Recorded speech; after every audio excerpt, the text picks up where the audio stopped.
in a deep ocean, 100-foot walls of water pop up literally out of nowhere when individually manageable waves of change collide, and they sink even the largest ships. The thing is that the same thing happens in business.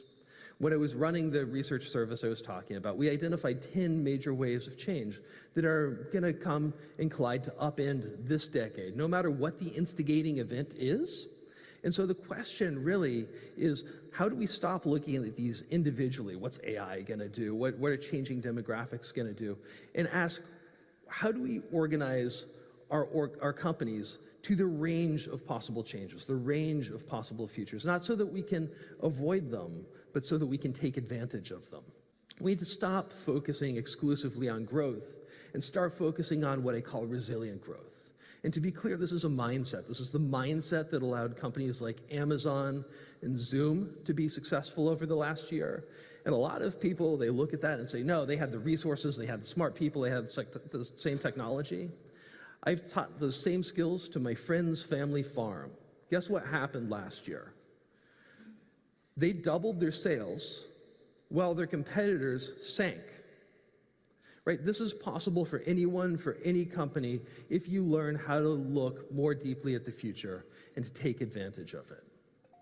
When we were re-architecting HP and we laid off about 16% of the workforce, changed our locations around the world, developed work from home capabilities, a lot of this, interestingly, drove resilience, but it also saved money and it increased retention in our organization.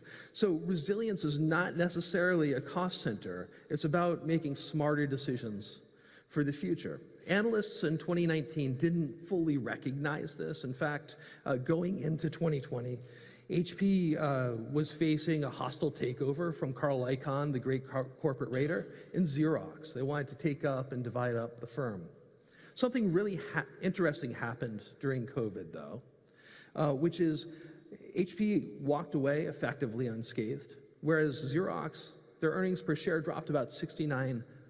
This is the power of resilient thinking in times of change.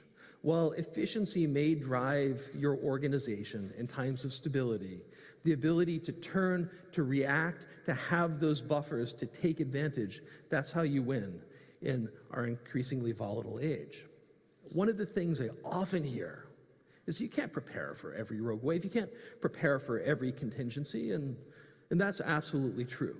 But you don't need to, because rogue waves tend to come in certain shapes. What you really want to be looking at is what's the second domino? What happens after, right? A whole bunch of things that would be similar between different types of events will impact your company independent of what that event is. And so you can prepare for the future no matter what happens. Let me give an example. In 2019, just before COVID hit, HP funded a smart diagnostics business. It was recently publicly announced. And we were looking at two things. One is we were looking at changing demographics. What do older populations mean for the future of this market? But the second thing we were looking at is, where are the hockey stick opportunities? What is the increasingly likelihood of, I don't know, something like a pandemic? And what we discovered is, just like I was talking about the iPhone, once you look under the covers, the likelihood of a pandemic was radically increasing, specifically a respiratory zoonotic pandemic. And so we were going to create a business that was successful no matter what happened, but had a hockey stick moment if a not completely predictable but knowable future occurred on the right timeline.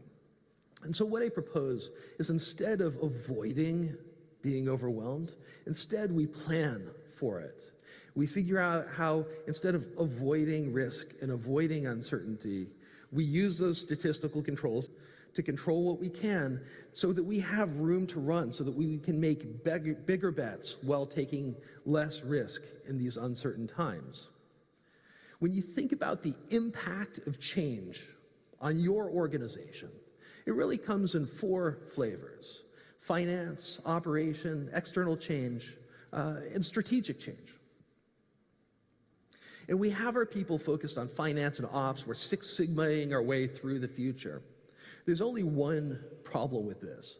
3/4 of the sustained decreases in firm value are the result of external and strategic change. And I think this is the focus of this conference today, really, which is we're teaching people to run the hamster wheel faster. And we're at a point where if we keep doing this, the hamster's going to have a heart attack. So we need a new way to figure out how we drive growth in times of volatility instead of times of stability. And I think it really has to do with how we link risk-taking and risk management, resilience, and growth.